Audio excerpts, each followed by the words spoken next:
টাকা হলো আপনি যা চান এবং আপনার যা প্রয়োজন তা পাওয়ার উপায়। আমি শুরু থেকে জানতাম যে এটি চ্যারিটির জন্য, তাই আমি টাকা ধরে রাখিনি, কিন্তু আমি জানতাম যে আমার 1 মিলিয়ন টাকা আছে।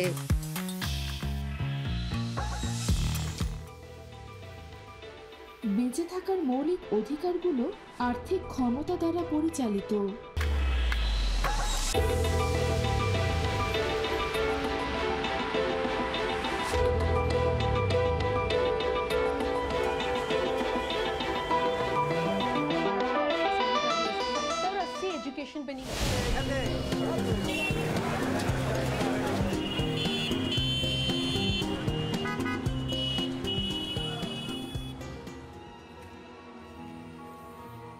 আমি একটি সাধারণ মারোয়াড়ি সমাজে বড় হয়েছি। স্কুলে আমাকে টাকার ব্যাপারে শিক্ষা দেওয়া হয়নি এবং বাবা মা কখনো তাদের আর্থিক সংকটের কথা, তাদের যে প্রতিদিন শুধুমাত্র টাকার জন্য কষ্টের মধ্য দিয়ে যেতে হয়েছিল, তা আমার সাথে শেয়ার করেননি। কিন্তু আমার একটা ঘটনা মনে আছে।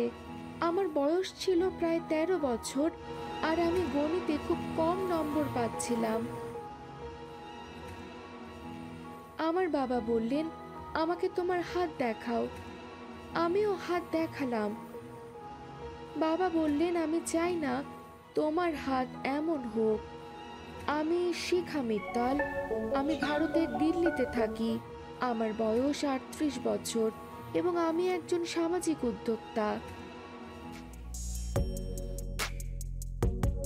আমি যখন বড় হচ্ছি সেই সময় হয়তো আপনি আমাকে রাস্তায় বা পার্কে বা এমনকি যে কোনো জায়গাতেই নাচতে দেখেছেন,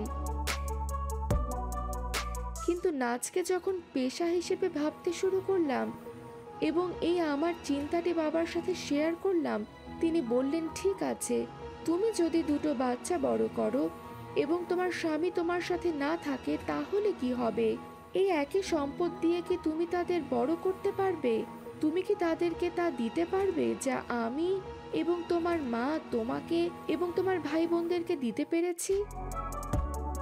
আর তখনই আমি নাচ ছেড়ে দিয়েছিলাম আর তার বদলে আমি কর্পোরেট জগতে যোগদান করেছিলাম।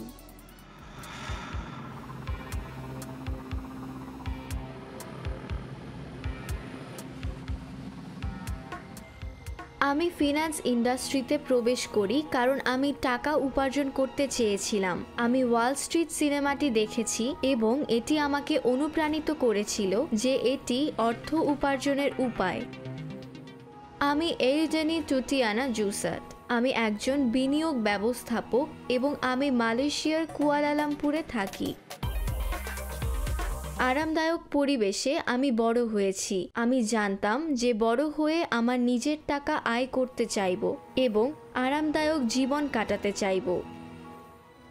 আমি যে চাকরির প্রস্তাব পেয়েছিলাম তা ছিল ইসলামিক ফিন্যান্স থেকে এবং সেই সময় এটা নতুন কিছু ছিল। এটা ছিল রোমাঞ্চকর এবং তাই আমি এটি করেছি।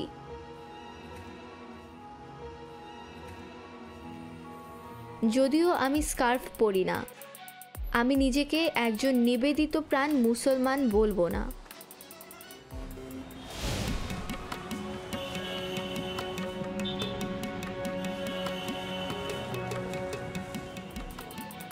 আমার জন্ম বুলাকানের সেন্ট মারিয়াতে। আমরা আসলে সচ্ছল পরিবার থেকে আসিনি, কিন্তু আমরা ভালোই আছি। আমরা এমন একটি কমিউনিটিতে বাস করি যা একে অপরের খুব কাছাকাছি। স্কুল আমাদের প্রতিদান দিতে শেখায়। আমরা তহবিল সংগ্রহ পরিচালনা করেছি। আমরা অন্তত 2 ক্যান খাবার নিয়ে আসব। আমরা এগুলো একত্র করি, তারপর অসহায়দের দেই। আর সেই কমিউনিটির কারণে যারা ভাগাভাগি করে, আমরা নাগরিক ঐক্যের ভাবনায় অভ্যস্ত হয়ে গেছি। তারা আমাদের দেখিয়েছে যে সবকিছু বস্তুগত জিনিস নয়। আমার নাম অ্যাঞ্জেল লোকসেন। আমি ফিলিপাইন্সের বাসিন্দা। আমার বয়স 36 বছর। আমি একজন স্বেচ্ছাসেবক, চলচ্চিত্র এবং টেলিভিশন অভিনেত্রী।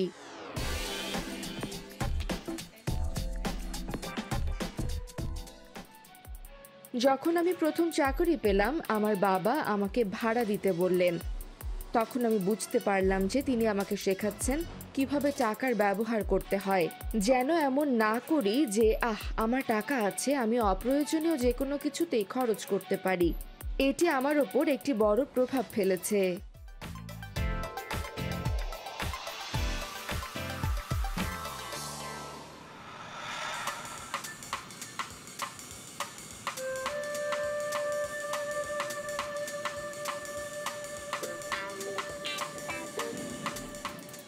ইসলামী ব্যাংকিং ইসলামী নীতির উপর ভিত্তি করে গড়ে ওঠা একটি ধারণা। তাই কিছু জিনিস আছে যেগুলো ইসলামী ব্যাংকিংয়ে হারাম, যেমন সুদের ব্যবসা, যা আসলে সুদ ব্যবহার করে অর্থ উপার্জন। এছাড়াও জুয়া খেলার উপর ভবিষ্যৎ বিষয়ে বলার উপর নিষেধাজ্ঞা আছে। তাই আপনি নৈতিক ব্যবসায় বিনিয়োগ করবেন। আমি যখন ইসলামী ব্যাংকিং শুরু করি, ব্যাংকের মহিলাদের ড্রেস কোডের একটি অংশ ছিল স্কার্ফ পরিধান করা। আমার কাছে এটা ছিল শুধু একটি ইউনিফর্ম, পুরুষদের টাই পরার মতো। আমার মনে হয় ইসলামিক ব্যাংকিংয়ে সফল হতে আপনার মাথায় স্কার্ফ পরা এবং আপনার ধার্মিক মনোভাব প্রদর্শন করার দরকার নেই। ইসলামিক ব্যাংকিং সবার জন্য, এটা শুধু মুসলমানদের জন্য নয়।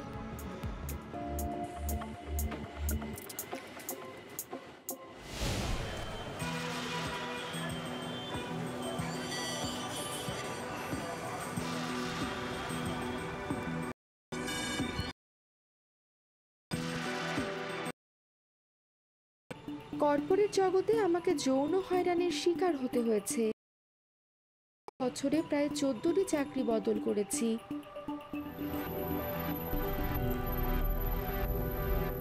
আমি মনে করি এটি আমাকে শেষ করে দিয়েছে, কিন্তু টিকে থাকতে না পেরে একদিন আমি কর্পোরেট জগৎ ছেড়ে দেই এবং আমি সত্যিই নিজেকে শিল্পকলার জগতে যুক্ত করতে চেয়েছিলাম। এই চাওয়াই বিআরসি প্রতিষ্ঠানকে জন্ম দিয়েছে। আমি একজন উদ্যোক্তা হওয়ার জন্য এটা শুরু করিনি, আমি কোনো ব্যবসা শুরু করিনি। আমি একটি মানসিক চাপ থেকে কিছু একটা করতে শুরু করি, পরে আমি এটিকে সুযোগে পরিণত করেছি।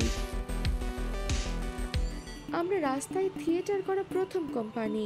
আমরা এটিকে বিভিন্ন সংবেদনশীল বিষয়ে যেমন যৌন হয়রানি প্রতিরোধ, আর্থিক সাক্ষরতা ইত্যাদি ক্ষেত্রে সচেতনতা বৃদ্ধির জন্য কর্পোরেট জগতের ভেতর নিয়ে গিয়েছি। এটা নিশ্চিত করতে চেয়েছি যে আমি যে পরিস্থিতির মধ্য দিয়ে গিয়েছি, অন্য কারো যেন এই অভিজ্ঞতা না হয়।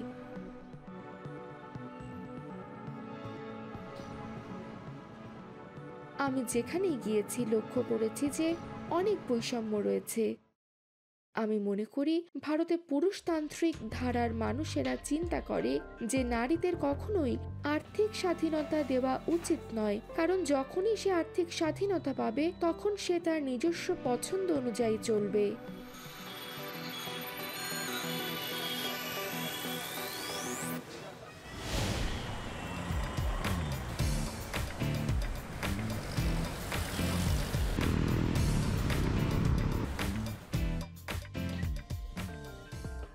আমার মনে হয় যখন আমার সিনিয়র অভিনেতা এবং অভিনেত্রীদের সাথে কাজ করার সুযোগ ছিল, তখন অভিনয়ের প্রতি আমার বেশি ঝোঁক ছিল। আমি তাদের দ্বারা অনুপ্রাণিত হয়েছিলাম। অভিনয়ের প্রতি তাদের ঝোঁক আমাকে অনুপ্রাণিত করেছিল। আমি অভিনয়ের প্রেমে পড়েছিলাম। আমি যখন 1 মিলিয়ন টাকা পাই, আমি জানতাম আমি এটা পাবো। আমি ওই টেলিভিশন প্রতিযোগিতায় জিতবো। আমি ভাগ্যবান, আমি জিতেছি, কিন্তু আমি প্রথম থেকেই জানতাম এটা চ্যারিটির জন্য ছিল। আমি টাকা হাতে পাইনি, কিন্তু আমি জানতাম আমার 1 মিলিয়ন টাকা আছে। এটা একটা ভালো অনুভূতি ছিল, কারণ আমি জানতাম যে এই টাকার পুরোটাই চ্যারিটির কাজে যাবে।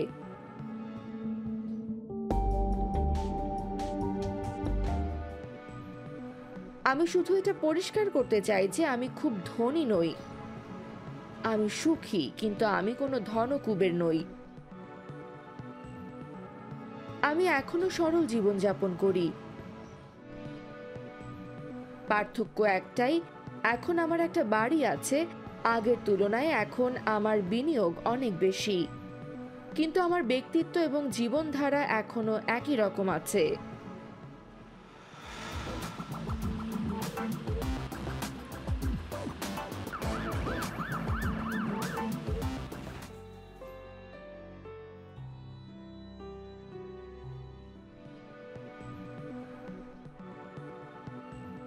ফাইন্যান্স খুবই যন্ত্রণাদায়ক হতে পারে, তাই নিজেকে মানসিকভাবে প্রস্তুত করতে হবে। আমি বক্সিং করি, আমি মোটর স্পোর্টস করি, শুটিং করি, আমি সব ধরনের জিনিস করি। আমি যে কোনো কিছুই একবার চেষ্টা করি, যেন ভবিষ্যতে যদি আমি পিছনে ফিরে তাকাই যেন বলতে পারি যে হ্যাঁ, আমি এটা করেছি। ইসলামিক ব্যাংকিংয়ে একজন নারী হিসেবে আমাদের আরও এক ধাপ সামনে থাকতে হয়। আমি বিশেষ করে মধ্যপ্রাচ্যে কিছু বদ্ধমূল ধারণা পোষণকারী কোম্পানি দেখেছি, যেখানে কোষাগার পরিচালনা তো দূরে থাক, অন্যান্য বিভাগ পরিচালনায় নারী উপস্থিতি তেমন নেই। তাই যখন আমরা মিটিংয়ে যেতাম, তারা এটা ভাবতো যে পুরুষদের সাথে আসা আমি একজন সেক্রেটারি। তাই নারীরা যারা ফাইন্যান্স বা ইসলামিক ফাইন্যান্স করতে চান, তারা আত্মবিশ্বাস রাখুন, আপনার শক্তি অনুযায়ী কাজ করুন, যে কোনো কাজ করার মন মানসিকতা রাখুন, দৃঢ় হন। কারণ এটা প্রতিযোগিতামূলক একটি জায়গা এবং এটি পুরুষেরা নিয়ন্ত্রণ করছে। নানা রকম সমস্যাই হবে, তার জন্য আপনার নিজেকে প্রস্তুত রাখতে হবে। আপনি যদি প্রস্তুত না থাকেন তাহলে আপনি হোঁচট খাবেন। আমি নিজেকে একজন আলফা নারী হিসেবে দেখি না, কারণ আমি মনে করি দল পরিচালনায় সফল হতে চাইলে আপনাকে দলের একজন হয়ে উঠতে হবে। কিন্তু আমি যেখানে আছি সেখানে পৌঁছানোর জন্য, হ্যাঁ, আমি বলবো কাজটি করার জন্য আমাকে সেই আলফা নারী হতে হয়েছিল।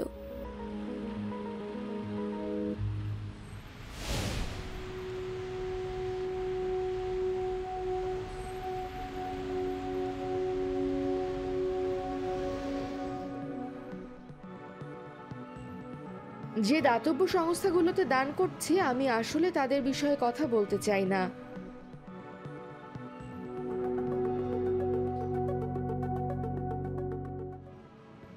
কিন্তু আমি নারী ও শিশুদের অধিকারের বিষয়ে সোচ্চার একজন মানুষ। আমার স্বপ্ন একটা স্কুল করার, যে স্কুলে বেতন লাগবে না, যাতে সবাইকে বিনা খরচে ভালো এবং সমান শিক্ষা দেয়া যায়, আর বাচ্চারা সঠিক পুষ্টি পায়। যে মৌলিক জিনিসটিতে আমি উৎসাহিত করতে চাই তা হলো স্বেচ্ছাসেবক হওয়া দরকার। আপনি যদি সাহায্য করতে চান তাহলে এর অনেক উপায় আছে। আপনাকে অযথা অর্থ ব্যয় করতে হবে না। আমি সত্যিই মনে করি বিখ্যাত হওয়ার সুবিধা হলো যে কমিউনিটি আমাকে সবসময় সমর্থন করেছে, আমি সেই কমিউনিটিকে কিছু দিতে পেরেছি। তাই নিজের কাছে প্রতিজ্ঞা করেছি, যখন আমি সক্ষম হব, যারা আমাকে সমর্থন দিয়েছে আমি তাদের প্রতিদান দেব, সেসব মানুষদেরও যারা আমাকে সুযোগ দিয়েছে।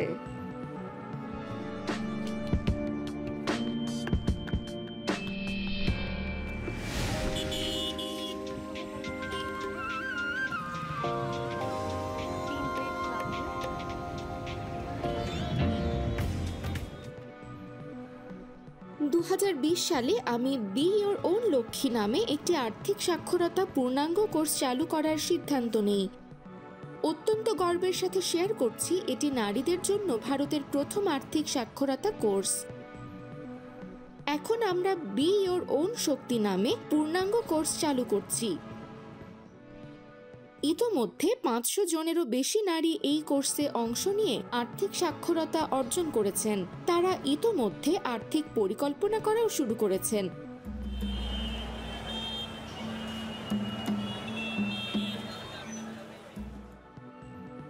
আমি আশা করছি আমার মতো ভারতের অনেক নারী তাদের নিজের জীবনের স্বাধীনতা পাবে, এবং আমি আশা করি যে আমি এই নারীদের এজেন্ট হব। আমি যদি তাদের জীবনের এই যাত্রার অংশ হতে পারি, তাহলে এই পৃথিবী থেকে আমার চলে যাওয়া সার্থক হবে।